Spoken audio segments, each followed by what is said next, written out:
Joining us now, Denver Riggleman. Denver, a veteran, also has started the Restore Economic Freedom Political Action Committee. Denver Riggleman, good to have you with us, man. Good morning. How you doing, John? Okay, so you shot terrorists, and now you're making whiskey. I love this combination, right? Shoot the bad guys, make the whiskey. Who is Denver Riggleman, and why are you here? Well, thanks for having me, John, first of all. Denver Riggleman, who is he? He's a guy who came back to Virginia after serving in the military for a good while, actually ran a Department of Defense contracting company, and also somebody who obviously not nothing too bad, but I do like my occasional drink now and then. So after selling my company, being in the military, after serving my country in the United States Air Force, my wife had followed me around for 25 years, John, so I told her it was her turn to do whatever she wanted to do in life. Believe it or not, I have a wife who's Irish. She loves to drink, so she wanted to start a distillery. So we came back to Virginia, started Silverback Distillery right here in Nelson County. So I live about 25 minutes west of Charlottesville on Route 151. And that's where we actually make the whiskey, the gin, and the vodka. Actually, my wife is the master distiller and CEO. I'm just the pretty face, behind the company, doing the best I can for her. That sounds like my company. I'm the figurehead. My wife makes all the decisions, calls all the shots, and basically tells everybody what to do. And Mike and I just attempt to execute it. So same thing. Well, I Christine, get it. She has that talent also, but I got to tell you, she's a craftsman.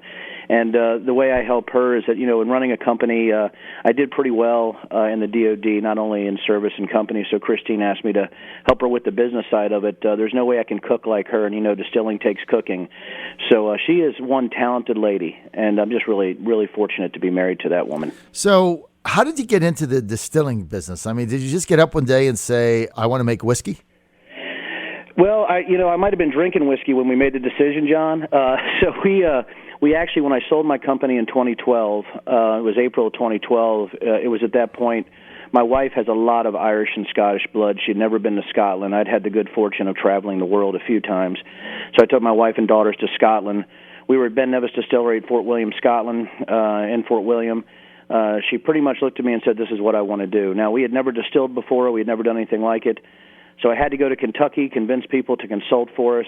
But this was Christine's dream, was to be a craftsman, to make liquor, to be a distiller. And we actually got the idea in Scotland and sort of brought that vibe, I think, over here. And what we decided to do, John, was to use all Virginia grains. We have our own well. We get the water from our own property. So we actually frequent Virginia farmers. We try to do everything locally. We have an international name, but a local flavor, and that's what we wanted to do, and thank God for her because she's done a great job. That's fantastic. Now, when we talked a little bit, Denver Riggleman, the other day, you were telling me about the nightmare you've gone through in dealing with the Richmond bureaucracy and just trying to start your business and operate your business.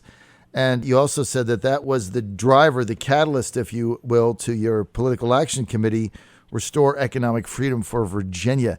Denver, can you outline some of the hassles you went through with the Richmond bureaucracy?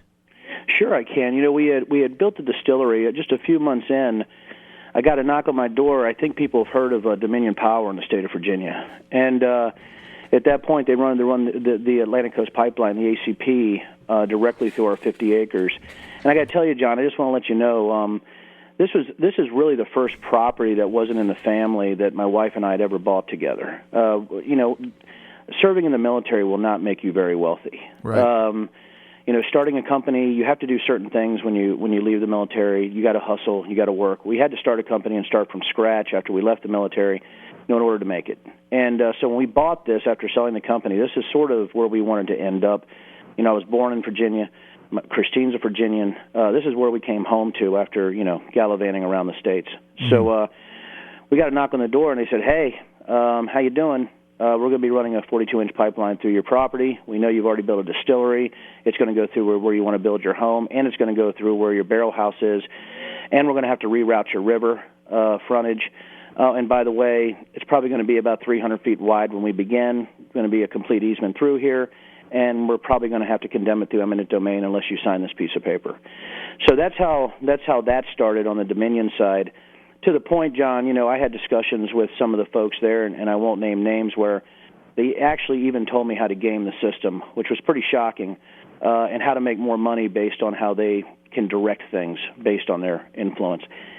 Simultaneously, we found out pretty quickly that the tax load for distilleries in the state of Virginia out of our distillery was oppressive.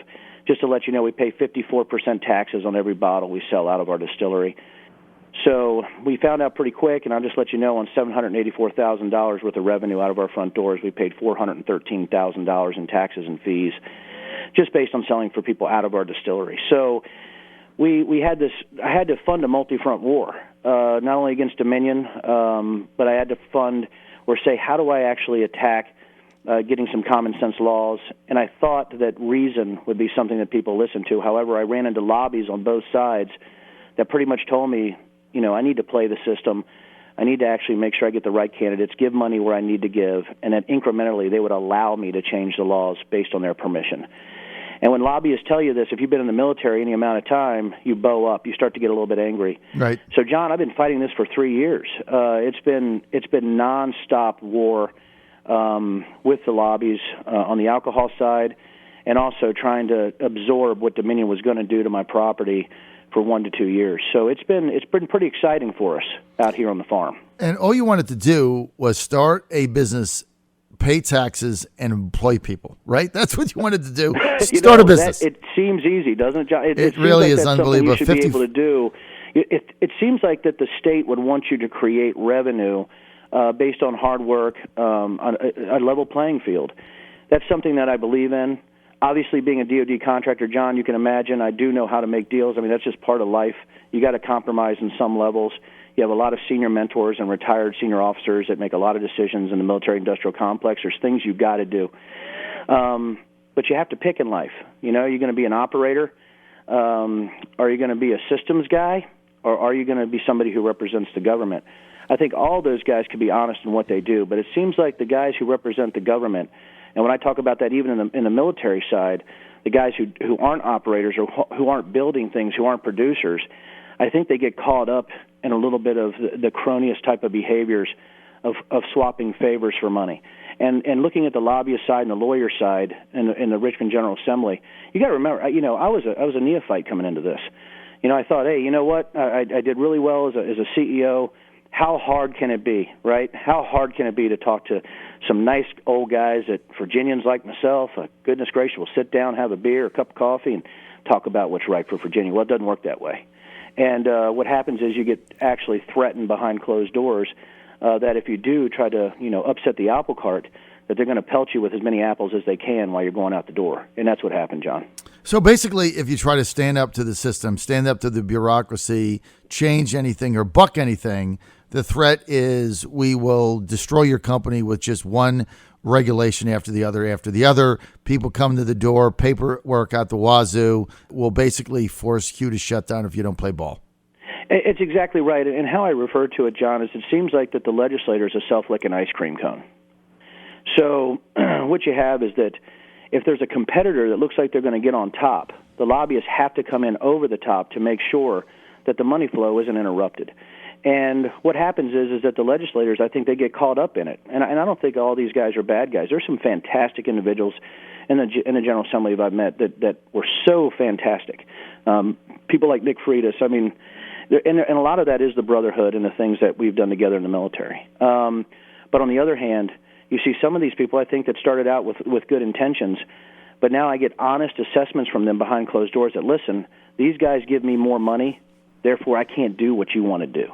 Right. And when you get that directly in your face, when that's actually told to you, and for some reason they think I should keep this confidential because that's how the game should be played, I don't think they understand if there is a person with fair play or somebody who's never been in politics, you're automatically going to bow up. You're going to get the tingle, you're going to get the tickle in your spine, and you're going to either it's fight or flight. Either I stay in Virginia and try to fight with my political action committee to do the right thing, or I go to the surrounding states that have liberalized distillery laws: Pennsylvania, New York, Michigan, Missouri, Colorado.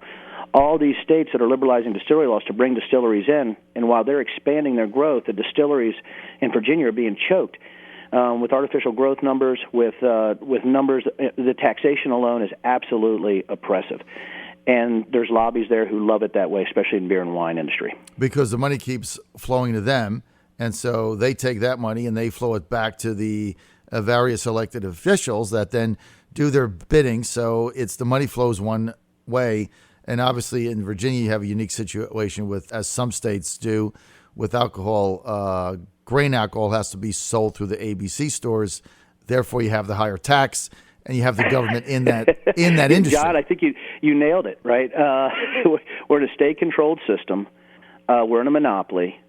So the people in the government, regardless of where they're at or what their intentions are, they control every portion of my livelihood in the state of Virginia and liquor. Now, I have to say, being a Virginian, you do have an assumption that there's going to be fair play. Mm-hmm. When you see that fair play is not only impossible, but it's discouraged, again, you have to make a decision for your family and for your investment on where you want to end up. Mm-hmm. My wife wanted to be buried on this property. Mm-hmm. My daughter was so incensed, she made a documentary called Won't Pipe Down that actually won national awards across the country. Mm-hmm. My daughters bowed up, we bowed up, and we're a family that we were by ourselves in multiple locations with no support structure. So we have to fight. We're just sort of a fighting family. Mm-hmm. And when you have people coming to your doorstep and threatening your family, all business becomes personal, John. So at some point, you have to say, okay, either I start parsing money out to all these people and use my treasure to pay for access, because, it is about access, it's about money, and it's about language, how they control the language, how they control the access through money. It's the same thing that's done in the military-industrial complex and DoD contracting. You better know the language, you better have the access, and you better be paying the right consultants. Mm-hmm. In government, you would hope that it's not happening like that, but it's a level that I found was even worse than when I was actually engaged in the DoD. Unbelievable. What inspired your political action committee, Restore Economic Freedom, or REF?